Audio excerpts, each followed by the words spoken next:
Assalamualaikum warahmatullahi wabarakatuh. Perkenalkan, nama saya Hendra Kurniawan, mahasiswa Universitas Mercu Buana yang sedang mengambil mata kuliah motor bakar yang diampu oleh Bapak Andi Firdaus Sudarma.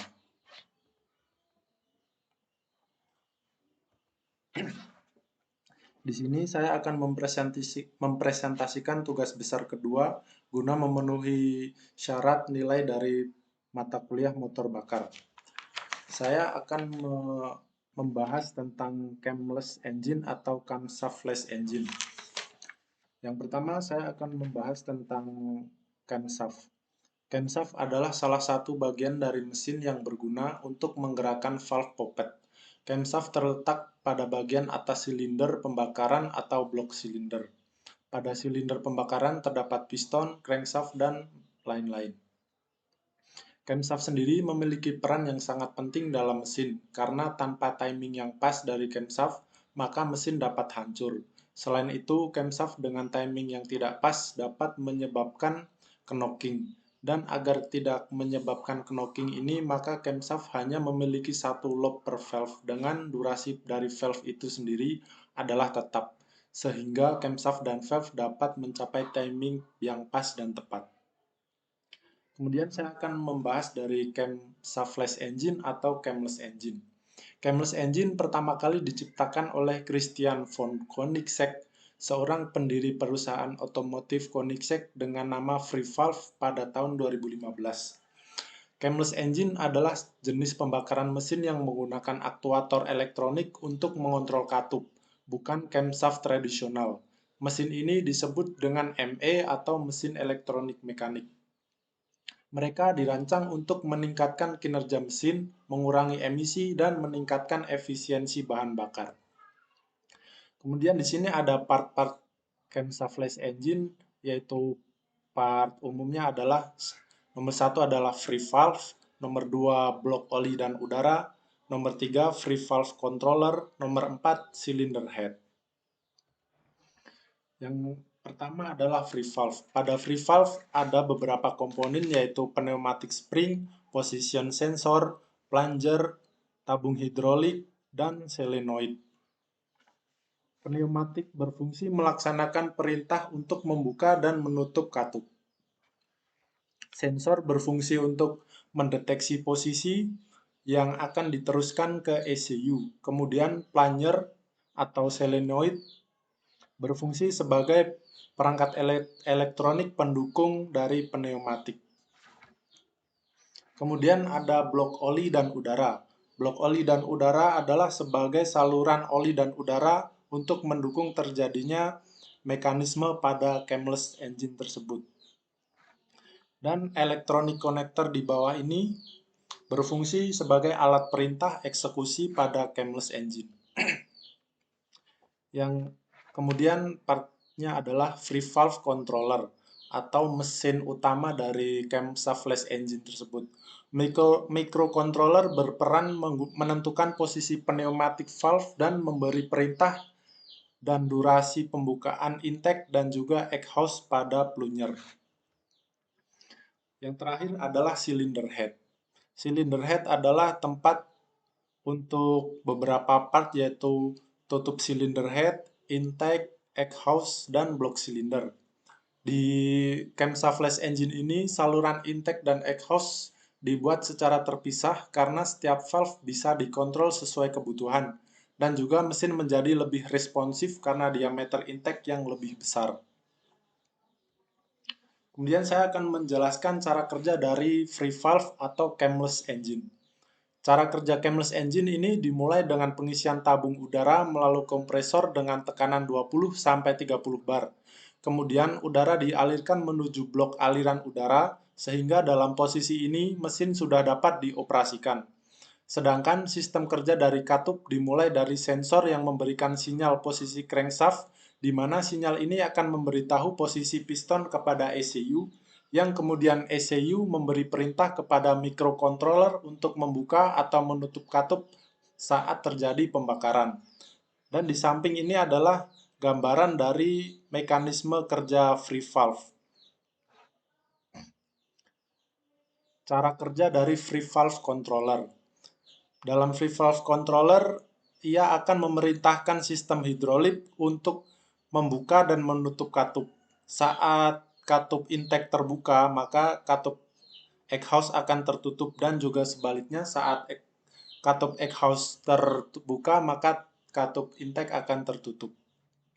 Sistem hidrolik berfungsi untuk menstabilkan getaran yang terjadi pada free valve, sedangkan magnetik menghasilkan daya tarik yang akan membuka atau menutup katup, dan seterusnya akan menjadi proses pembakaran yang diinginkan. Selanjutnya adalah pembahasan dari camshaftless engine. Free valve adalah mesin tanpa cam atau camless engine yang tidak memerlukan camshaft karena katup dioperasikan secara individu. Free valve ini dapat menghemat energi sampai 10%. Katup tidak lagi menunggu poros engkol dan kecepatan piston untuk membuka dan menutup. Mereka langsung terbuka saat proses input dan tetap terbuka atau tertutup seperti yang ditentukan oleh throttle input yang telah ditentukan oleh ECU juga. Seperti yang kita ketahui, camless engine mampu menghasilkan emisi yang lebih sedikit dari engine-engine lainnya. Hal ini dapat terjadi karena camless engine mampu mengontrol combustion atau pembakaran, sehingga pembakaran hidrokarbon lebih sempurna. Komputer mampu mendeteksi saat semua bahan bakar atau fuel dibakar, dan di saat itu juga valve timing akan direlaksasikan untuk mensuplai lebih sedikit bahan bakar atau fuel pada silinder. Dan juga ECU akan secara konstan menyamakan timing valve tinggi dan bahan bakar atau campuran udara untuk mengoptimasi efisiensi pada RPM atau torsi load yang ditentukan. ECU juga bisa mendeteksi jika ada jumlah tinggi emisi NOx dan SOx atau sulfur oksida, dan mengubah timing untuk membuat exhaust lebih panas atau lebih dingin, sehingga mesin akan menghasilkan lebih sedikit emisi. Kemudian adalah kelebihan dari camshaftless engine. Yang pertama adalah peningkatan kerja. Katup intake dan katup exhaust dapat dibuka dan ditutup pada sudut poros engkol yang diinginkan. Fleksibilitas ini memungkinkan mesin menghasilkan konsumsi bahan bakar dan angka emisi yang lebih rendah, namun tetap menghasilkan torsi dan tenaga kuda yang lebih besar. Berikut ini adalah poin-poin dari kelebihan camshaftless engine. Nomor 1 adalah penggunaan inersia intake runner pada semua RPM. Kedua, dengan periode pembuangan terbagi, 100% pembuangan residu dapat dilakukan pada semua kecepatan dan beban. Ketiga, meningkatkan efisiensi volumetrik.